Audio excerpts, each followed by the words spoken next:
Hello dear. आप सभी का करेंट अफेयर वीडियो में स्वागत है। आज है 15 फरवरी 2025। चलिए देखते हैं आज का पहला करेंट अफेयर।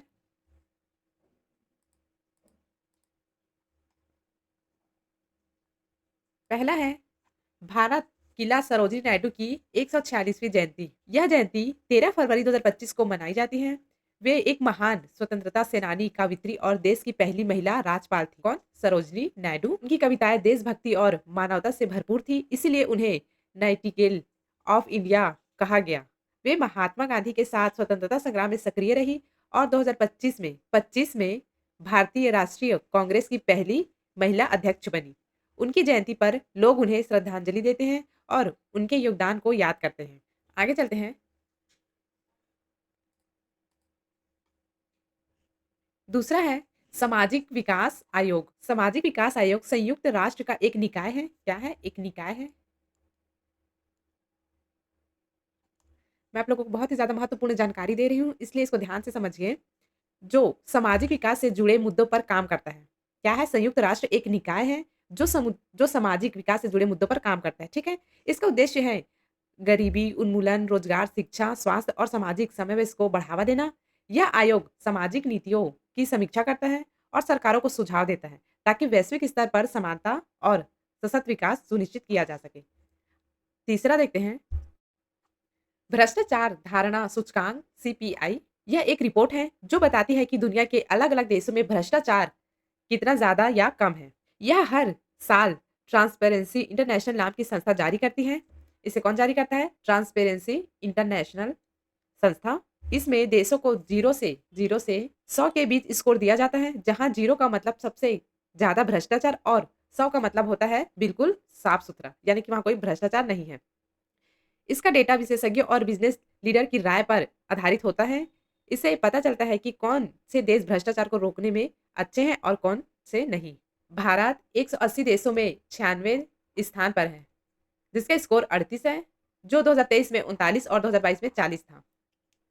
आगे चलते हैं।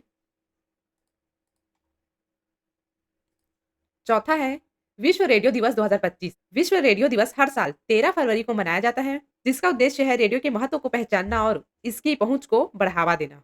रेडियो 1920 के दशक में व्यावसायिक रूप से अस्तित्व में आया और 1950 के दशक तक विश्व भर में लोकप्रिय हो गया।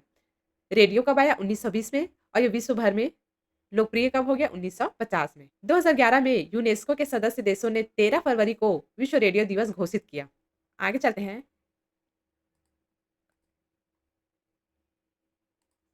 पांचवा है 25 टी बोलार्ड पुल टैग अश्व। 25 टी बोलार्ड पुल टग अश्व भारतीय नौसेना के लिए बनाया गया है।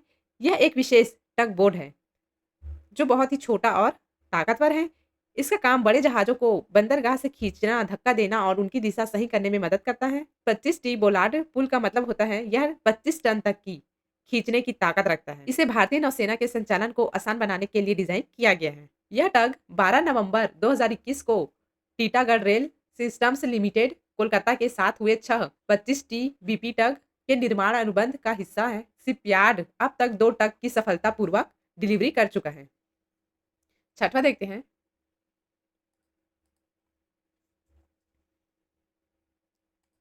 छठवां है पंकज अडवाणी ने भारतीय स्नूकर चैंपियनशिप जीती।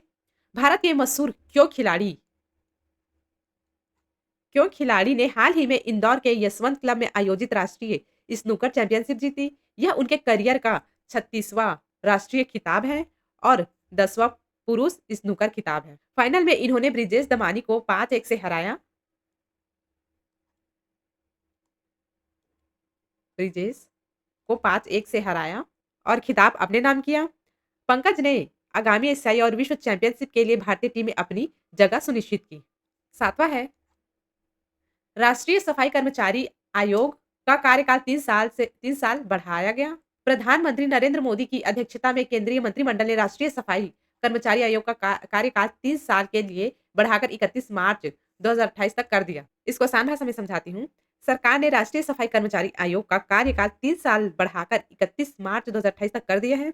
यह आयोग सफाई कर्मचारी के कल्याण के लिए काम करता है, जैसे उनकी काम करने की स्थितियों में सुधार लाना और उनकी सामाजिक आर्थिक स्थिति को बेहतर बनाना है। इस विस्तार से सफाई कर्मचारियों की सुरक्षा और जीवन स्तर में सुधार की उम्मीद है। इसका कार्यकाल 31 मार्च 2028 तक कर दिया है, लेकिन इससे पहले इसका कार्यकाल कितना था? 31 मार्च 2025 तक। राष्ट्रीय सफाई कर्मचारी आयोग की स्थापना 1994 में राष्ट्रीय सफाई कर्मचारी आयोग अधिनियम 1993 के तहत एक वैधानिक निकाय के रूप में हुई थी। इसका कार्यकाल अधिनियम के प्रावधान के अनुसार 3 वर्ष तय किया गया। आगे चलते हैं। 8वां है, संसद में नया आयकर विधेयक पेश किया गया। सरकार ने नया आयकर विधेयक लाया है ताकि टैक्स से जुड़े नियम आसान और साफ हो सके। इसमें डिजिटल संपत्तियों जैसे क्रिप्टो करेंसी पर टैक्स, कर वर्ष की नई परिभाषा और टैक्स अधिकारियों को डिजिटल रिकॉर्ड तक पहुंच देने जैसे नए बदलाव किए गए हैं। इसमें टैक्स सिस्टम अधिक पारदर्शी और आसान होगा। वित्त मंत्री निर्मला सीतारमण ने 13 फरवरी 2025 को लोकसभा में आयकर विधेयक 2025 पेश किया, जो आयकर अधिनियम 1961 को प्रतिस्थापित करने के लिए लाया गया है। अब देखते हैं कुछ एमसीक्यू क्वेश्चन।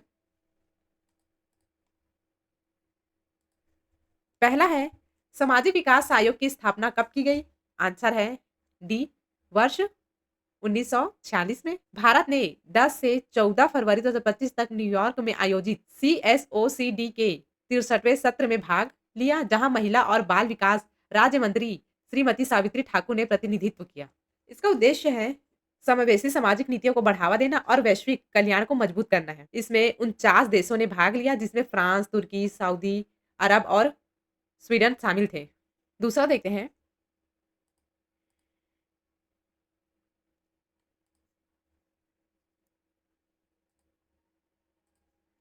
दूसरा है, भ्रष्टाचार धारणा सूचकांक 2024 में भारत कौन सा स्थान रहा? आंसर है सी, 96वें स्थान पर। ट्रांसपेरेंसी इंटरनेशनल ने 2024 के लिए भ्रष्टाचार धारणा सूचकांक CPI जारी किया है, जिसका फोकस भ्रष्टाचार जलवायु परिवर्तन के खिलाफ लड़ाई में बाधा डालता है। ट्रांसपेरेंसी इंटरनेशनल एक संस्था है जो यह बताता है कि अलग अलग देशों में भ्रष्टाचार कितना ज्यादा या कम है। तीसरा है, विश्व रेडियो दिवस कब मनाया जाता है? आंसर है ए, 13 फरवरी को। विश्व रेडियो दिवस हर साल 13 फरवरी को मनाया जाता है, जिसका उद्देश्य है शिक्षा, सूचना और अभिव्यक्ति की स्वतंत्रता को बढ़ावा देना। 2025 की थीम है रेडियो और जलवायु परिवर्तन। जलवायु कार्यवाही के लिए एक शक्तिशाली उपकरण है। 1920 के दशक में व्यावसायिक रूप से शुरू हुआ रेडियो 1950 तक लोकप्रिय हो गया। इसकी शुरुआत 1920 में हुई और यह 1950 में विश्व में मशहूर हो गया। आगे चलते हैं। चौथा है, 25T बोलार्ड पुल टग अश्व का निर्माण किस कंपनी द्वारा किया गया? आंसर है सी, टीगागढ़ रेल सिस्टम लिमिटेड द्वारा। विशाखापट्टनम के नौसेना डॉकयार्ड में तीसरे T25T बोलार्ड पुल टग अश्व को शामिल किया गया है। जैसा कि मैंने आप लोगों को बताया, इस टग का काम है बड़े जगहों को बंदरगाह से खींचना, उन्हें धक्का देना और उनकी दिशा को सही करने में मदद करना है। यह 25 टन तक की खींचने की ताकत रखता है। इसे भारतीय नौसेना के संचालन को आसान बनाने के लिए ही डिजाइन किया गया है। आगे चलते हैं। पांचवा है, अभी हाल ही में भारतीय स्नूकर चैंपियनशिप किस खिलाड़ी ने जीती? आंसर है ए, पंकज अडवाणी ने। यह कार्यक्रम इंदौर के यशवंत क्लब में आयोजित किया गया था, जिसमें पंकज ने ब्रिजेश को हराकर यह खिताब अपने नाम किया। पंकज ने 2024 में अपना 36वां राष्ट्रीय और 10वां पुरुष स्कूनर खिताब हासिल किया। इन्होंने 2003 में पहला राष्ट्रीय बिलियर्ड्स खिताब जीता और विश्व बिलियर्ड्स चैंपियनशिप में 13 गोल्ड मेडल अपने नाम किया। छठवां देखते हैं। सरोजिनी नायडू को किस राज्य की पहली महिला राज्यपाल नियुक्त किया गया था? आंसर है डी, आंध्र प्रदेश। सरोजिनी नायडू का जन्म 13 फरवरी 1879 को हैदराबाद में हुआ था। वे स्वतंत्रता संग्राम में सक्रिय रही और 1925 में भारतीय राष्ट्रीय कांग्रेस की पहली भारतीय महिला अध्यक्ष बनी। 1930 में सत्याग्रह में भाग लेने के कारण उन्हें गिरफ्तार किया गया और वे भारत छोड़ो आंदोलन में भी शामिल रही। स्वतंत्रता के बाद वे उत्तर प्रदेश की पहली महिला राज्यपाल बनी। कवि के रूप में उन्हें भारत कोकिला की उपाधि मिली। सरोजिनी नायडू को भारत में कोकिला कवि के रूप में जाना जाता है। उनकी प्रमुख रचनाएं the golden threshold, the bird of time और द सेप्टेड फ्लूट है। आगे चलते हैं। सातवां है, राष्ट्रीय सफाई कर्मचारी आयोग भारत सरकार के किस मंत्रालय के अधीन आता है? आंसर है ए, केंद्रीय सामाजिक न्याय एवं अधिकारिता मंत्रालय। प्रधानमंत्री नरेंद्र मोदी की अध्यक्षता में केंद्रीय मंत्रिमंडल ने राष्ट्रीय सफाई कर्मचारी आयोग का कार्यकाल 31 मार्च, इसकी स्थापना 1994 में राष्ट्रीय सफाई कर्मचारी आयोग अधिनियम 1993 के तहत हुई थी। 2004 में इसे गैर वैधानिक निकाय बना दिया गया। तब तब से इसका कार्यकाल समय-समय पर बढ़ाया जाता है। यह आयोग केंद्रीय सामाजिक न्याय और अधिकारिता मंत्रालय के अंतर्गत कार्य करता है। आगे चलते हैं। 8वां है, अभी हाल ही में वित्त मंत्री निर्मला सीतारमण ने नया आयकर विधेयक 2025 पेश किया है। यह किस आयकर विधेयक को प्रतिस्थापित करेगा? आंसर है बी, आयकर अधिनियम 1961 को। वित्त मंत्री निर्मला सीतारमण ने 13 फरवरी 2025 को लोकसभा में आयकर विधेयक 2025 पेश किया, जो आयकर अधिनियम 1961 को बदलने के लिए लाया गया है। यह विधेयक कर कानूनों को सरल बनाने, पारदर्शिता बढ़ाने और कर विवादों को कम करने पर केंद्रित है। विपक्ष के विरोधी के बावजूद इसे वायस वोट से पेश कर चयन समिति को भेजा गया। विधेयक में आकलन वर्ष और पिछला वर्ष को हटाकर कर वर्ष अपनाया गया, जिससे प्रक्रिया आसान होगी। अब देखते हैं वन लाइनर। ऊपर हमने जितने भी एमसीक्यू देखे हैं, अब उन सभी का आंसर एक-एक शब्द में देखते हैं। पहला है, राष्ट्रीय महिला दिवस कब मनाया जाता है? 13 फरवरी को। दूसरा है, सामाजिक विकास आयोग का 63वां सत्र कहाँ आयोजित किया गया? अमेरिका के न्यूयॉर्क में। तीसरा है, भ्रष्टाचार सूचकांक में सबसे अंतिम पायदान पर कौन सा देश है? आंसर है दक्षिणी सूडान। आगे चलते हैं। चौथा है, ऑल इंडिया रेडियो की स्थापना कब हुई? आंसर है वर्ष 1956 में।